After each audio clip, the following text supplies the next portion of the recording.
Hi friends, welcome to സഞ്ചാരി Vinod. വിനൂസ് vlog ഫോറിൻ്റെ പുതിയ ചാനലാണ് സഞ്ചാരി വിനോദ്. അതിലേക്ക് എല്ലാവർക്കും സ്വാഗതം. ഇതിൽ ഞാൻ ട്രാവൽ മാത്രം ഉൾക്കൊള്ളിക്കാൻ ആണ് ഉദ്ദേശിക്കുന്നത്. വേൾഡ് ടൂറും നമ്മുടെ ഇന്ത്യൻ ട്രാവൽ സ്പേസ് അതിനെക്കുറിച്ചുള്ള ഡീറ്റെയിൽസും, എങ്ങനെ പോകണം, എവിടെയൊക്കെ നമുക്ക് ബഡ്ജറ്റ് ഫ്രണ്ട്ലി ആയിട്ട് ഇരിക്കാം എന്നുള്ള ഒരു കംപ്ലീറ്റ് വീഡിയോ ആണ് ഉദ്ദേശിക്കുന്നത്. ആദ്യ വീഡിയോയിലേക്ക് സ്വാഗതം. നമുക്ക് തായ്ലാൻഡിലേക്ക് എങ്ങനെ പോകാം? വിസ വേണ്ടല്ലോ. തായ്ലാൻഡിൽ ഫസ്റ്റ് ഡേ നമ്മൾ ആദ്യമായി പോകുന്നത് എമറാൾഡ് ബുദ്ധ അഥവാ വാട്ട് ഫ്രാ സി രത്ന സച്ചാധാരം എന്നറിയപ്പെടുന്ന വാട്ട് ഫ്രാ ക്യൂവിലേക്കാണ് ആദ്യമായി പോകുന്നത്. അതിനു മുമ്പ് നമുക്ക് എങ്ങനെയാണ് ട്രിപ്പ് പ്ലാൻ ചെയ്യേണ്ടത്, ബുക്ക് ചെയ്യേണ്ടത്, എല്ലാ കാര്യങ്ങളും ഒന്ന് ഡിസ്കസ് ചെയ്ത് നോക്കാം. തായ്ലാൻഡിലേക്ക് നമുക്കിപ്പോൾ വിസ ആവശ്യമില്ല. അപ്പം ഓൺലൈനിലൊന്നും ഫില്ല് ചെയ്യാനായിട്ട് ഒന്നുമില്ല. അപ്പോൾ നമ്മൾ ആദ്യം ടിക്കറ്റാണ് എടുക്കേണ്ടത്. അപ്പ് ആൻഡ് ഡൗൺ ടിക്കറ്റ് എടുക്കണം. നമുക്ക് സമയം രാത്രിയാണെങ്കിൽ രാവിലെ അല്ല പുലർച്ചെ, അപ്പം ഏർലി മോർണിംഗ് അവിടെ എത്തുന്ന പോലെ. നമ്മൾ ഡേ വേസ്റ്റ് ചെയ്യുന്നില്ല. നമുക്ക് കിട്ടുന്നത് 6 ദിവസമാണെങ്കിൽ ആ 6 ദിവസം പോരാ. എന്നാലും അത് മേക്കപ്പ് ചെയ്യാനായിട്ട് നമ്മൾ അതിനനുസരിച്ചിട്ടുള്ള ഫ്ലൈറ്റാണ്. അപ്പോൾ നമുക്ക് പോകുമ്പോൾ എയർ ഏഷ്യയാണ് കിട്ടിയത്. എയർ ഏഷ്യയിൽ ശ്രദ്ധിക്കേണ്ട ഒരൊറ്റ കാര്യം എന്ന് പറയുന്നത് വാട്ടർ ബോട്ടിൽ കൊണ്ടുപോകണം. അവർ വെള്ളം തരില്ല. ഒരു ബോട്ടിൽ വെള്ളം, അതായത് 1/2 ലിറ്റർ ബോട്ടിലിൻ്റെ വെള്ളത്തിന് 300 ഇന്ത്യൻ റുപ്പീസ് കൊടുക്കണം. നിങ്ങൾ വെള്ളം ഒരു പൊട്ട് തരില്ല. ഒരു നമുക്ക് ദാഹിക്കണമെന്ന് പറഞ്ഞാലും വെള്ളം തരില്ല. നമ്മൾ കാശ് കൊടുത്താലേ വെള്ളം കിട്ടുള്ളൂ. അത്രേ ഉള്ളൂ. എയർ ഏഷ്യൻ്റെ പ്രത്യേകതയാണ്. തിരിച്ചു വരുമ്പം തായ്ലാൻഡ് എയർവേസ് ആയിരുന്നു. എല്ലാ ഫുഡും എല്ലാ ഡ്രിങ്ക്സും ഫ്രീ ആയിരുന്നു. അപ്പോൾ ടിക്കറ്റിൻ്റെ കാര്യം അങ്ങനെയാണ്. അപ്പം കുറച്ച് ദിവസം മുമ്പ് നമ്മൾ എവിടെയാണോ താമസിക്കാൻ പോകുന്നത് അതിൻ്റെ നമ്മൾ ഹോട്ടൽ ബുക്ക് ചെയ്ത് കഴിഞ്ഞാലാണ് ബാക്കി പ്രോസസ്സുകളൊക്കെ ചെയ്യാൻ ഈസി ആയിട്ടുണ്ടാവുക. കാരണം നമ്മളെ അവിടുത്തെ കൺട്രി ഹോം സ്വീകരിക്കുന്നത് ഒരു ഹോട്ടലാണ്. അപ്പം ആ ഹോട്ടലാണ് നമ്മുടെ അവിടുത്തെ റെസിഡൻസ്. അതിനനുസരിച്ചിട്ടായിരിക്കണം ബാക്കി കാര്യങ്ങൾ. ഇനിയിപ്പം ഇത്രയും കാര്യങ്ങൾ ബുക്ക് ചെയ്ത് കഴിഞ്ഞാൽ പിന്നെ നിങ്ങൾ ട്രിപ്പ് പ്ലാൻ ചെയ്യാം. ആദ്യം പട്ടോങ് പോകുന്നു, അതോ ബാങ്കോക്ക് പോകുന്നു. ബാങ്കോക്ക് റൂമാണ്. റൂമിൻ്റെ വിശദീകരണം പിന്നെ പറയാം. എന്തായിക്കോട്ടെ, ഉമ റെസിഡൻസ് ആണ് സംഭവം. അടിപൊളി കേട്ടോ. വന്നപ്പോൾ ഭയങ്കര ടയേർഡ്. ഇന്നലെ രാത്രിൻ്റെ ട്രാവലില്ല, ഉറങ്ങിപ്പോയി. അപ്പോൾ ഇനി നമുക്ക് അടുത്ത ട്രാവലിൽ കാണാം. ബാങ്കോക്ക് ഡേ 1 എപ്പിസോഡ് 1 റെസിഡൻസ് അല്ലെങ്കിൽ ഉമ റെസിഡൻസ് അല്ലെങ്കിൽ ഉമ ഹോട്ടൽ അങ്ങനെയൊക്കെ പറയും. നമ്മൾ തായ്ലാൻഡിൽ ആദ്യത്തെ 3 ദിവസം തങ്ങാൻ നിയോഗിക്കപ്പെട്ട ഹോട്ടലാണ്. അതിൻ്റെ സ്മോക്കിംഗ് ഏരിയയിൽ കഫേച്ചിനും കൂടെ കൂട്ടിയിട്ട്, കഫേച്ചിനും സ്മോക്കിംഗ് ഏരിയ.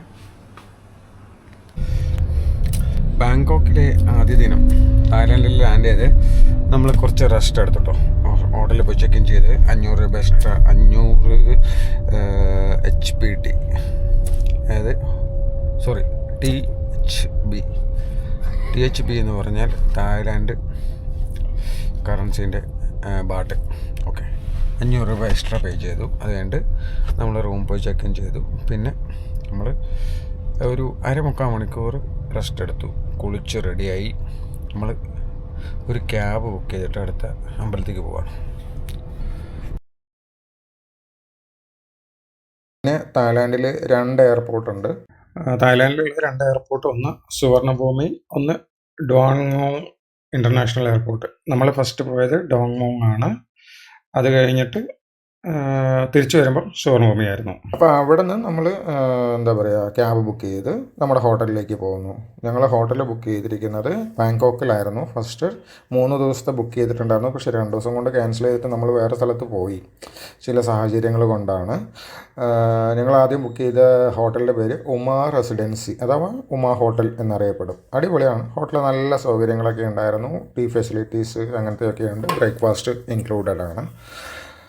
അത്രയൊക്കെയാണ് ഇപ്പോൾ ഒരു ഇൻട്രോ ആയിട്ട് പറയാനുള്ളത്. ബാക്കി നമുക്ക് ഓൺ ദ വേ പറയാം. ടെമ്പിൾ ഓഫ് ദ എമറാൾഡ് ബുദ്ധ അല്ലെങ്കിൽ വാട്ട് ഫ്രാ സി രത്താന സച്ചാധാരം അല്ലെങ്കിൽ വാട്ട് ഫ്രാ ക്യൂ എന്നറിയപ്പെടും. ഇംഗ്ലീഷിലാണെങ്കിൽ എമറാൾഡ് ബുദ്ധൻ്റെ ക്ഷേത്രം എന്നും ഔദ്യോഗികമായി വാട്ട് ഫ്രാ സി രത്ന സസ്താധാരം എന്നും അറിയപ്പെടുന്നതാണ്. അല്ലെങ്കിൽ ഒറിജിനലായിട്ട് പറയുകയാണെങ്കിൽ വാട്ട് ഫ്രാ ക്യൂ എന്നറിയപ്പെടും. തായ്ലാൻഡിലെ ഏറ്റവും പവിത്രമായ ബുദ്ധക്ഷേത്രമായി കണക്കാക്കപ്പെടുന്നു. ബാങ്കോക്കിലെ ചരിത്ര കേന്ദ്രത്തിലെ ഗ്രാൻഡ് പാലസിന്റെ പരിധിയിലുള്ള നിരവധി കെട്ടിടങ്ങളിൽ ഈ സമുച്ചയത്തിൽ അടങ്ങിയിരിക്കുന്നു. രാജ്യത്തിന്റെ പലേഡിയമായി ആരാധിക്കപ്പെടുന്ന എമറാൾഡ് ബുദ്ധന്റെ പ്രതിമ ഇവിടെയുണ്ട്. ചക്രി രാജവംശത്തിലെ ആദ്യത്തെ രാജാവായ രാമ ഒന്നാമന്റെ കൽപ്പന പ്രകാരം 1783 ക്ഷേത്രത്തിന്റെ നിർമ്മാണം ആരംഭിച്ചു.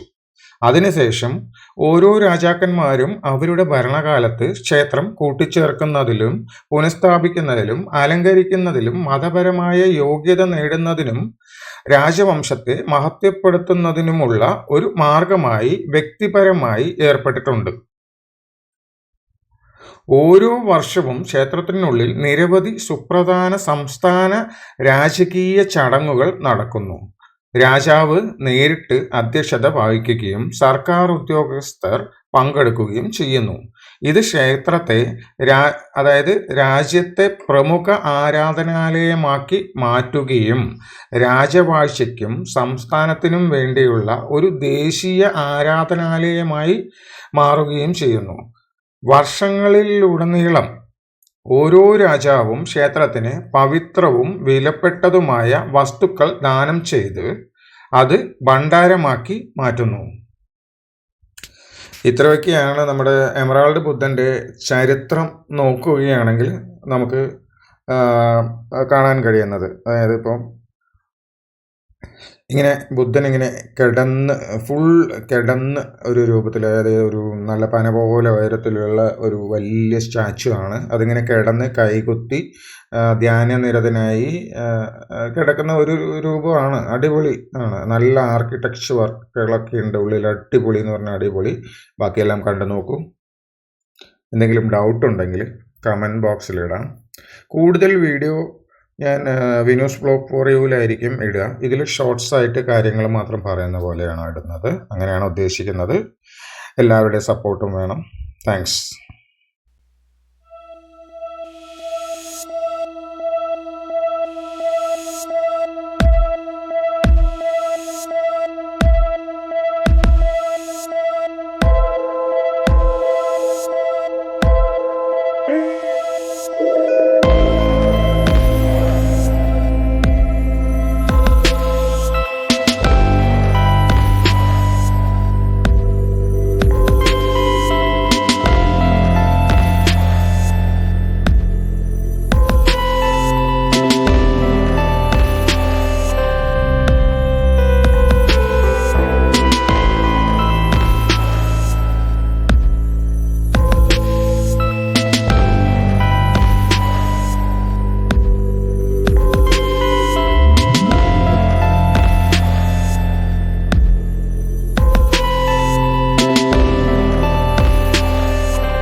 ഒരു പ്രത്യേക കാര്യം അതിൽ പറയാനുള്ളത്, ഈ ടൂർ പ്ലാൻ ചെയ്യുന്നതും പ്രൊഡ്യൂസ് ചെയ്യുന്നതും ഒക്കെ എൻ്റെ വൈഫാണ് കേട്ടോ.